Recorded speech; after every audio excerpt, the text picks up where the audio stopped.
Hi Andy. Okay. Happy St. Patrick's Day to you. And to you. Hope you're having fun. Can I just talk about the team selection? Just specifically in relation to the pack. There are, I think, 6 of the 8 who started against England last week playing. Are you happy that you've had enough time this week to resolve or sort out or clarify the issues surrounding the scrum from last weekend? Yes, good learnings all round for us and for the officials. So we're happy with the feedback that we got. So the focus has been just about us making sure that we get our own house in order.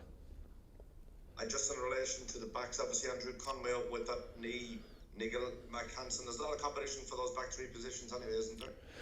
There is, which is great, isn't it? You know, you're always trying to build in every position, but the thoroughbreds there in the back 3, they're the ones that tend to break from time to time, and it's always good to have some strength and depth there. And look, it's great. I think Mack's done unbelievably well. Robert Balakoon coming into camp for 8 weeks. You know, he's going to grow from that experience as well. So long may that continue. And just a final question in relation to the importance, or how important is it that Ireland would finish this Six Nations Championship with some degree of silverware, regardless of what shape that trophy happens to be?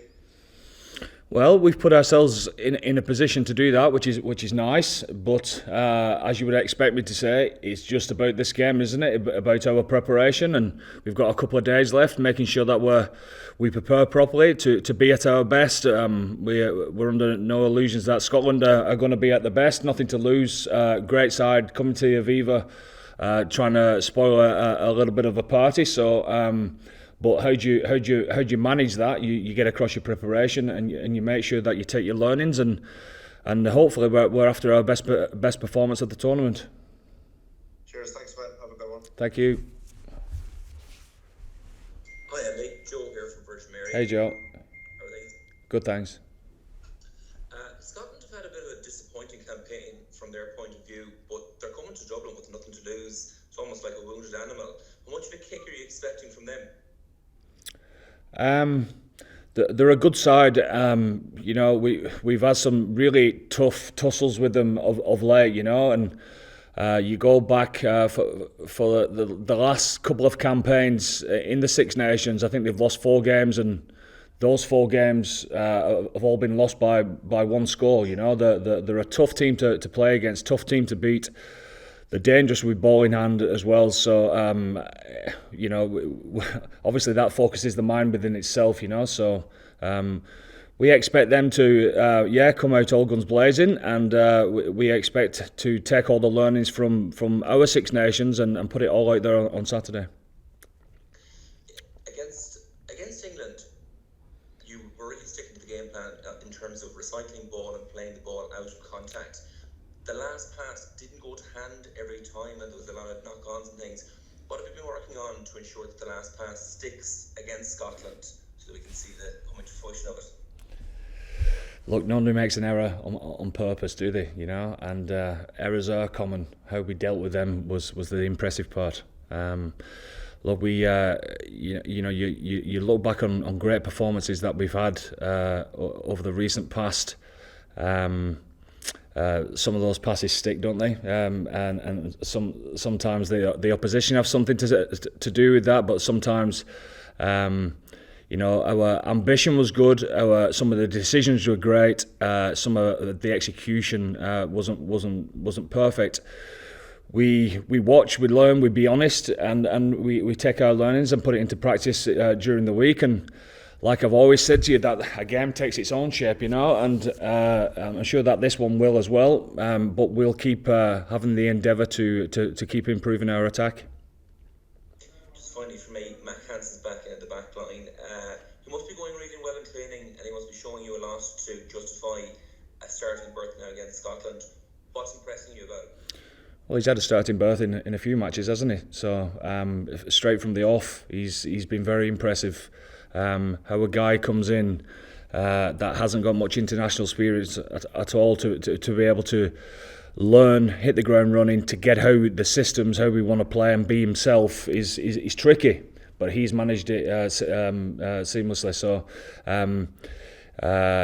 he's obviously played the first 3 games and had a week to sit out and take a breath, and the pressure's been off and ensured that he's reflected, and you can see that reflection week has been good for him because he's been great in training this week.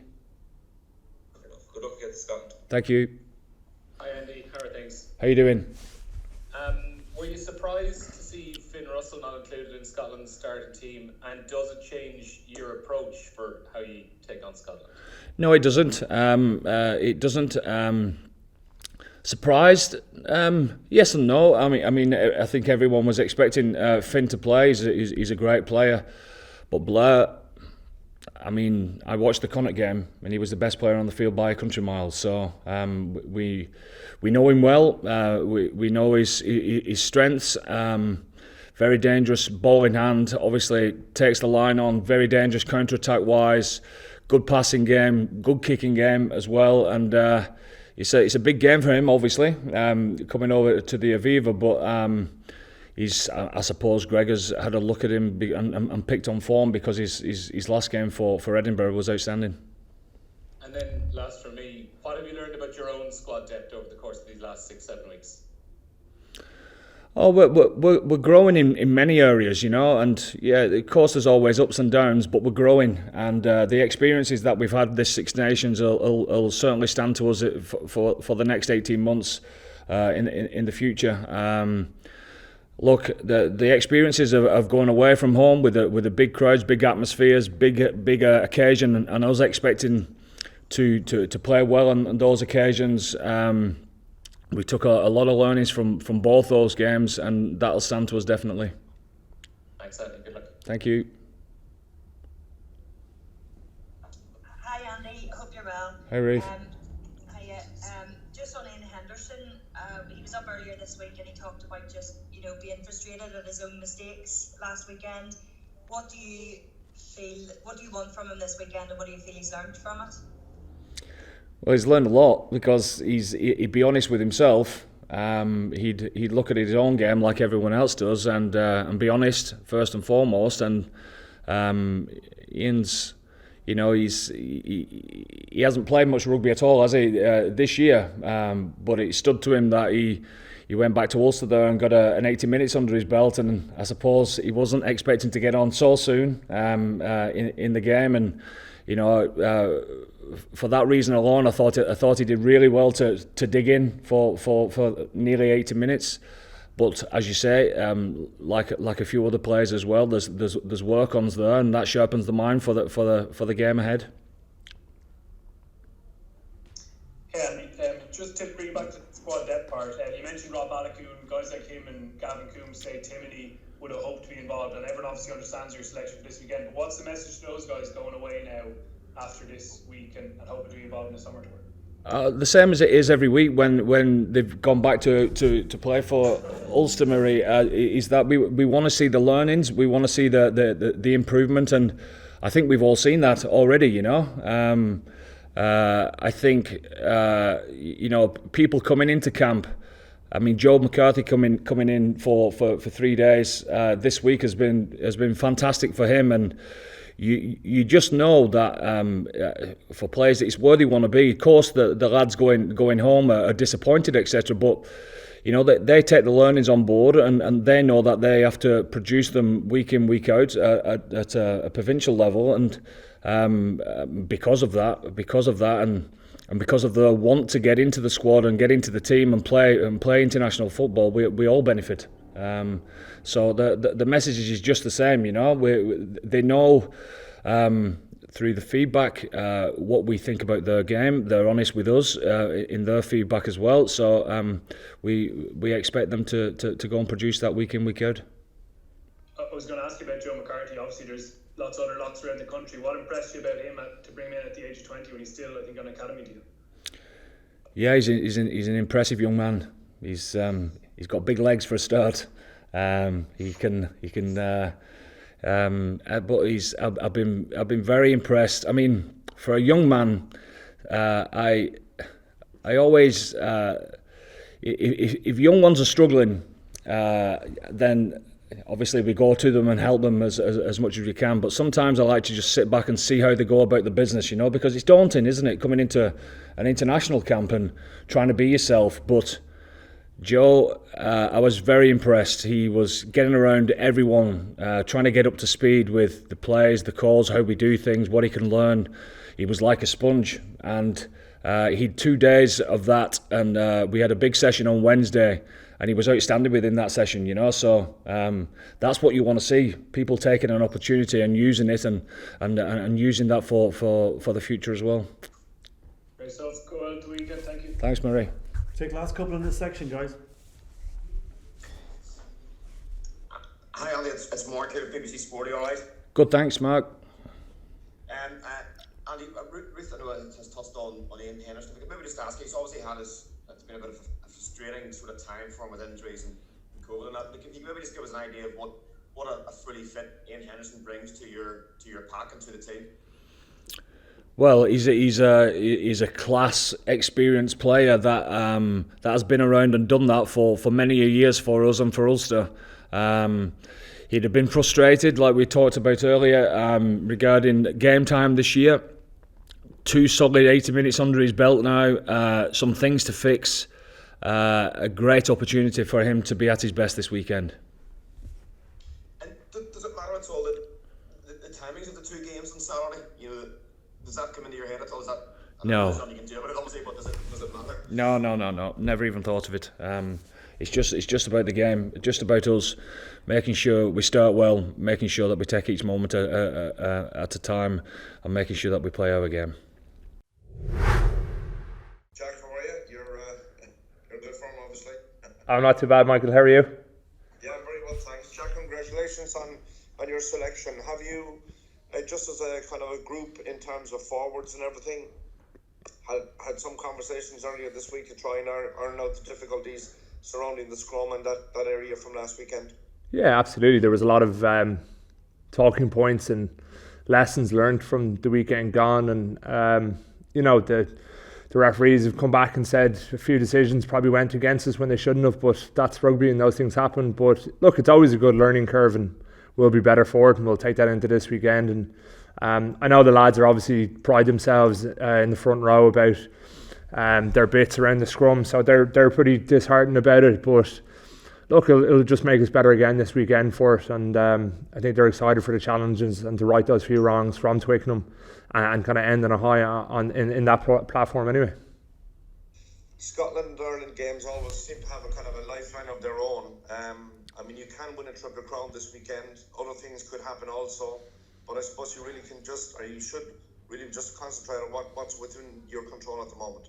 Yeah, absolutely. Look, we've done everything we can to get ourselves into position post Paris, and at the moment it's all about just going out and trying to win this Triple Crown, and whatever else happens, and there's nothing we can do about it at this stage. So it's about putting together all the learning pieces that we've had over the last 6 or 7 weeks, trying to get the best performance that we can of this campaign out in the last day. And I feel like we've been building really nicely. There's been a few frustrating patches over the last few weeks, but I think we're better for even a tough outing over in Twickenham, even against 14 men. We weren't perfect, but it'll stand us in good stead now come Saturday. Just a final question. Did last Saturday really ram home the point of how important all 23 players are in terms of putting out a performance there on the pitch? I'd say more than 23. It's about the 36, the 37. The lads have come in and out of the squad over the last few weeks. We spoke yesterday on our last day of training just about how good the bibs or the lads who haven't been playing have been, because at the end of the day, you rise or fall to the standard of training, not to the standard of your opposition. So the lads have been putting the team under incredible pressure, and they've played some fantastic rugby in those training sessions over the last few weeks, and it's been a massive group effort, and we've seen a lot of lads come and go, unfortunately, but everyone has played their part to get us to this position. Good man, thanks Jack, have a good one. Cheers, Corky.